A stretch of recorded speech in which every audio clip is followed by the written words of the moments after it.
আচলতে কালি যেতিয়া বিজেপি দলে নিৰ্বাচনী ইস্তাহাৰ এখন প্ৰকাশ কৰিলে, তাৰ পাছত আমাৰ ইয়াৰ আই মাতৃসকলে কৈছে যে এইটো কেৱল কোনোবা বিজেপি দলৰ প্ৰাৰ্থীৰ নিৰ্বাচন নহয়, এইটো অসমৰ মহিলা সমাজৰ কাৰণে এটা অৰ্থনৈতিক আন্দোলন।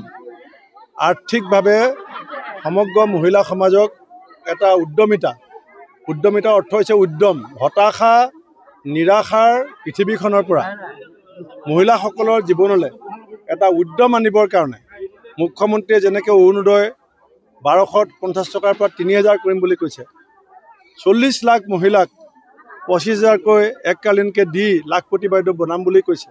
আজি আই মাতৃসকলে মোক কৈছে যে এইটো অকল আপোনাৰ ইলেকশ্যন নহয়, এইটো হিমন্ত বিশ্ব শৰ্মাৰ অকল ইলেকশ্যন নহয়, এইটো অসমৰ মহিলা সমাজৰ এটা আৰ্থিক যিটো স্বাভিমান, নিজৰ ফুডটো কিনিবলৈও কেতিয়াবা হাতত বহুত মানুহৰ পইচা নাথাকে।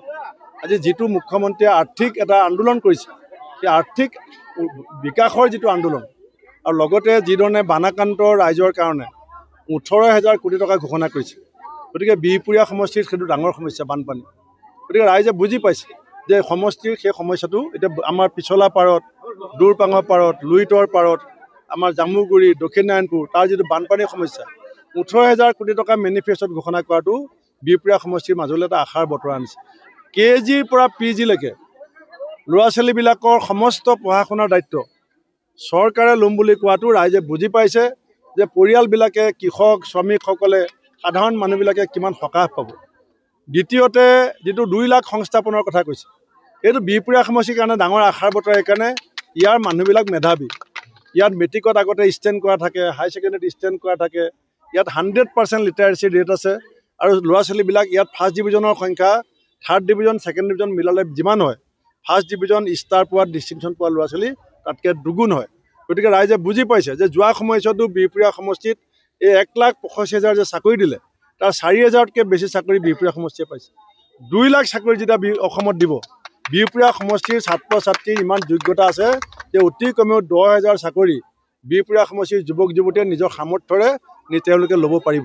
গতিকে সেইকাৰণে বিহপুৰীয়া সমষ্টিত যোৱাকালি মেনিফেষ্টৰ পাছত আৰু মুখ্যমন্ত্ৰীয়ে যে বিহপুৰীয়া সমজিলা কৰি দিম বুলি ক'লে, 10 লাখ যুৱক যুৱতীক 2 লাখকৈ এককালীন সাহাৰ্য দিম বুলি ক'লে, আৰু আমাৰ সমষ্টিটোৰ যিখিনি বিকাশ, যিখিনি স্থবিৰ হৈ আছিলে, মুখ্যমন্ত্ৰীয়ে নিজে মূৰত হাত দি পেলাই কৈছে যে আগতকৈ 4 গুণ কাম কৰি দিম। গতিকে ৰাইজৰ মনত এটা ভাল ভাৱ আহিছে, আৰু ৰাইজ লাহে লাহে সংখ্যা বৃদ্ধি পাবলৈ ধৰিছে। এতিয়া এইটো হলত যে কংগ্ৰেছে মিটিং পাতিছিলে, কেলৈ পাতিছিলে? কংগ্ৰেছে চকী কিমান পাৰিছিলে? আধা মানুহ চকীত বহিবলৈ পোৱা নাই, আধা মানুহ আজি চকীত বহাব দলে পৰা নাই। কিন্তু দলৰ প্ৰথমতে সাহস নাছিলে, দলে ভাবিছিলে চকী ইমান পাৰিম, মানুহ ইমান আহিব, কিন্তু দলে পৰা চকীত ৰাইজে কওক, আধাতকৈ বেছি মানুহ থিয় হৈ থাকিবলগীয়া হৈছে। এতিয়া এইটোৱে বুজায় যে সভাবিলাকৰ সফলতাই ৰাইজৰ মনত এটা পৰিৱৰ্তন আনিছে। হিমন্ত বিশ্ব শৰ্মা পৰৱৰ্তী মুখ্যমন্ত্ৰী হ'ব, বিহপুৰীয়া ৰাইজে ইতিমধ্যে সিদ্ধান্ত লৈছে, আৰু বিহপুৰীয়া ৰাইজে মোক সকীয়াই দিছে যে আপুনি কোনো বিহপুৰীয়া সমষ্টিত বিৰোধীৰ লগত লাগিব নালাগে, 9 তাৰিখে যি লাগিব লাগে আমি লাগি দিম।